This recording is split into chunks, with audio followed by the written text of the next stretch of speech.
how I got my sleep scores from about 50 or 40 or 60 or maybe 67 at max to now 80, 85, 81, or I think the last 2 days I had even a 90 sleep score, both on not on both, but on one device I had. So I have a Galaxy Watch here and I do have a Garmin watch on the other wrist. And I did have, I think, 77 on here and a 90 on here or something like this. So the sleep scores seem to be a little bit different on both devices. And this is kind of now the story and also the thinking behind how I optimized this basically over the last months to now have finally good sleep scores. The main difference now is that I try to aim for 8 hours. And this seems to solve kind of the issue of the sleep score. The additional 2 hours basically almost result in a boost of 20 identical points. Now I do have to mention that previously I did not only sleep 6 hours a night, but I actually tried to sleep 6 hours a night because this was kind of the basis, the core of my sleep. But I would also try to sleep maybe 90 minutes, previously maybe 2 hours during the day, and then also add naps whenever I actually needed naps. Now of course in terms of scheduling this might not be ideal, especially if you want to be available for large portions of time, but it seemed to kind of optimize my alertness and what I actually could do with my brain during the time at which I am awake. Now, there have been different patterns of thought and different systems with the sleep and so on and so forth, but mostly what I now instead do, so basically the previous system was to sleep from midnight till 6, and now I just decided I would go to bed at a more circadian time, so at a time that is more aligned with the circadian rhythm, the light rhythm mostly, that is actually set by the sun, but also the temperature rhythm, but this is also kind of set by the sun. So mostly it's basically the sun rhythm. You could also maybe call it the solar rhythm, but in terms of how this is actually reflected in the biology, it seems that it is called the circadian rhythm. So now I go to bed at 10. This gives me 2 additional hours. What I actually have noticed is that I sometimes wake up in the middle of the night these days, and this could be after 6 hours and 20 minutes. This could be after maybe 2 hours or 4 hours already, but it seems to be the case that I still usually wake up a few times a night. Now, even when I woke up multiple times during the night, it seems to be the case that if I go to bed at 10 and stand up around 6 and have these 8 sleep hours, so these are 2 different factors. The one would be when you actually sleep in the day, and the second one is how the quality of the sleep actually is. And I don't know which of these 2 factors contributes more to the boost in sleep scores from about 60 or maybe 55 to now basically almost 20 points higher, or usually 20 points higher. And I don't know which factor it actually is, but what I assume is that both probably determine a little bit more that I get a higher sleep score. So the first one would be that I now have basically a more circadian rhythm that usually then results, so the calculation would go like this. Usually, if people go to bed more in the circadian rhythm, the sleep quality is better. I don't now know if my sleep quality is actually better, and I don't feel that much greater. But of course, I also have 2 additional hours of sleep. Now, the bigger question might be this, or one of the bigger questions might be this. Is sleep kind of a program that runs for 8 hours? And if you interrupt the program, similar to a washing program, do you then actually not get the program properly finished? If you, let's say, sleep 6 hours, and then these additional 2 hours would be kind of a different programming, so it would kind of know that this other thing, the 6 hours already happened, and then would adjust the phases and so on and so forth. And this seems to be the case. So the sleep stages seem to be, or there seem to be sleep cycles about 90 minutes, and these also range in duration. So later in the night, they might be shorter, they might be longer. And it seems to be the case that people usually have in between 3 and 6 sleep cycles, depending also on the sleep duration and how often you wake up and so on and so forth.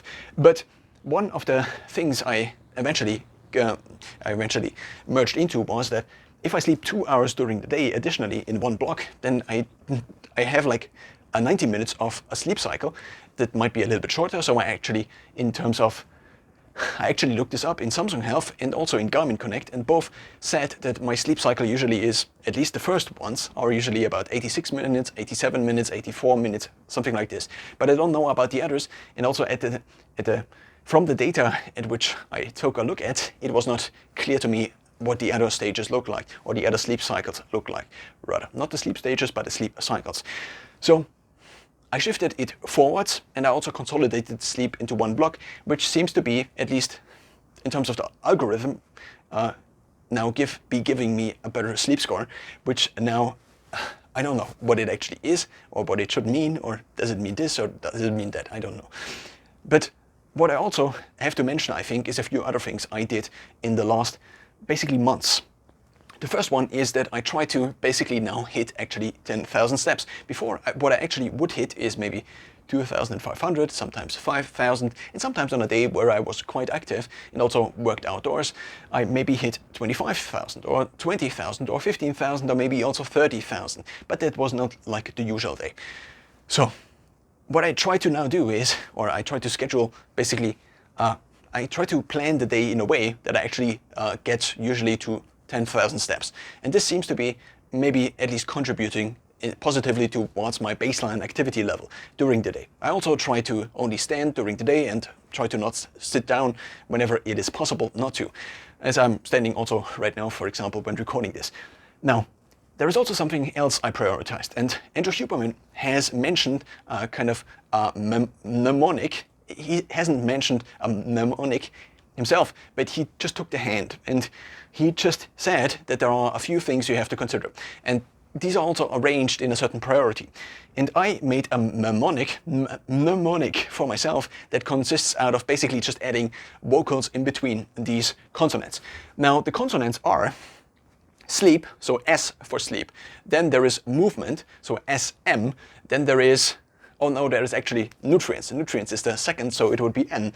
Then there is also the third one, which is M. This is then movement. And then we have an L, which is light. And then we have S, which stands for social connection. You could also make this relationships, so it would be an R.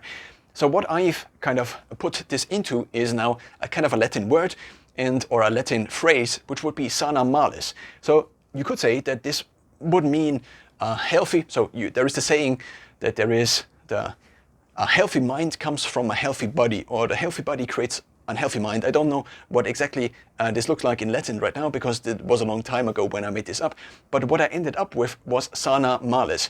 So this could be a healthy mind, so basically abbreviated from kind of the bad things. But there is also a different meaning to malis, which I can't remember right now. But just remembering sana malis for basically the 5 different things Huberman talks about, you should re-up.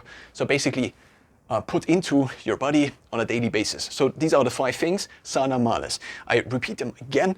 The first one is S for sleep. The second one is N for nutrients. The third one is sana malis, M for movement. The fourth one is then L for light. And the fifth one would be S for social connection. And now, what I've mostly worked on is integrating the light. So I now try to get out into outdoors at least once in the morning till 12, and then I try to get out at least once again. So the kind of minimum threshold I arrived at was 5 minutes. So this would be maybe a short bike ride.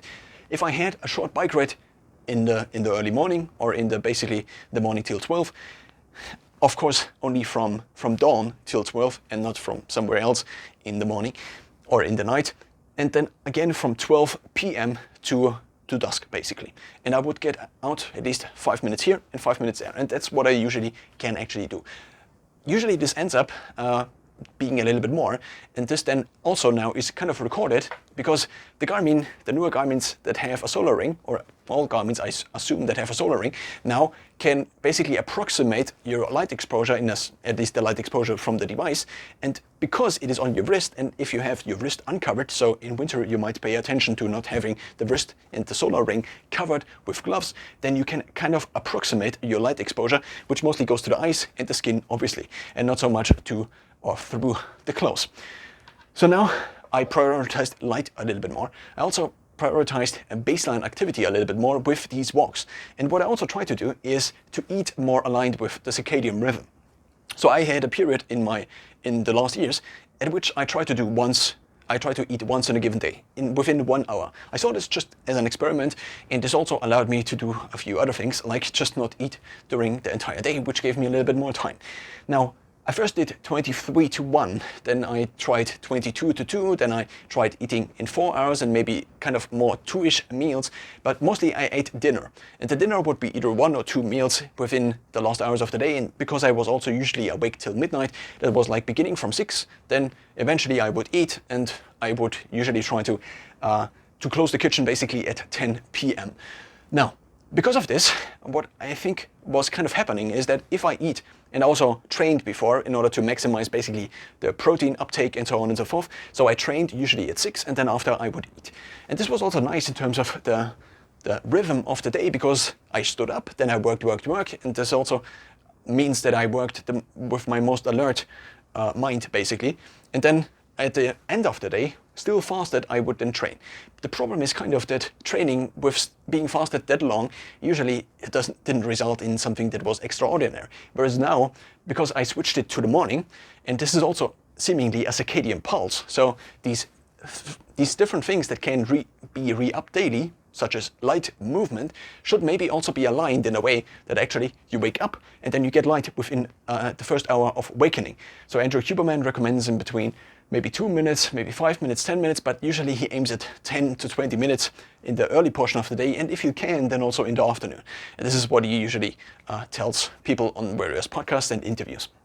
Now, I do have the light kind of covered, even though more light seems to be better. I also looked up, in terms of the lux hours, how much lux hours would be optimal, because Garmin actually measures it in lux hours. So there might be two different units of measurement of light you might be able to remember. The first one is lux, or lux hours, which is then basically similar to watt and kilowatt hours, the one that basically integrates over time. Now, if you go into the solar intensity on the Garmin device, and today I actually was out in the sun, then you see these peaks. So the first peak was kind of a bike ride in the last 6 hours, and the last thing is now just the indoor light. And because I'm kind of in a video studio right now, the indoor light is also a little bit brighter. But in terms of lux hours for today, it shows me 2.6. And what I at least looked up is that it was significantly higher in terms of the lux hours, what is actually recommended. But it's also now winter, so this might be just what I can get right now, and not so much what would be optimal. So I moved my workout from 6 in the evening to first 6 in the morning, and then maybe 7 in the morning, and now I try to usually start kind of getting into riding to the gym and so on and so forth at 6:30 or a little bit later. And because now I work out in the morning, what I also have now is a caloric deficit generated by the workout. So this means if I consume if my body needs a certain amount of nutrients in a given hour, then this all kind of shifts forward. Because I work out now in the morning, I also need more nutrients at an earlier point of the day, which then allows me to eat earlier, it allows me basically to eat earlier. It shifts the eating window forward, and this is now also, again, positive. Why? Because if I ate at dinner at late night, what usually happened, or it seems to be kind of happening, is that I usually digested while asleep. And in terms of growth hormone that actually is released in the kind of early stages of sleep, seemingly, this seems to be not optimal, because you kind of want to be fasted, otherwise growth hormone seems to be prohibited, or the growth hormone release seems to be prohibited. So regeneration during the sleep is then not so much possible. What I often noticed is that if then during the day I slept these 90 minutes to 120 minutes, that here I would again regenerate, because it was kind of a portion of my sleep. And now it's shifted to the morning. I now work out in the morning. I then also eat 2 hours after, which I now can because I actually am hungry. I try to only eat when I'm actually hungry. So first I have to be hungry, physical hunger from my body, and then I try to eat. And working with this, it seems to work a little bit better. So I now try to eat at 8, 9, or 10 in the morning, just basically a protein shake made out of curd and milk. And then because it is casein, it seems to last me quite a few hours, and then in the afternoon I get out and I go for kind of a short walk, at which I also eat simultaneously, so I don't first eat and then walk. I do this simultaneously, which might be a little bit ridiculous, but I don't know.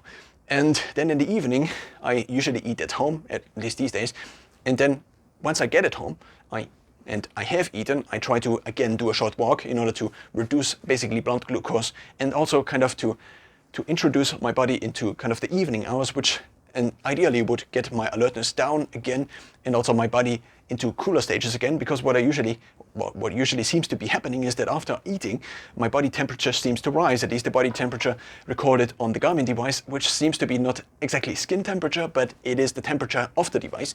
But this means if I'm in a temperature controlled room, or if the temperature in the room is at least relatively stable, then the change in temperature in the watch is probably coming from me.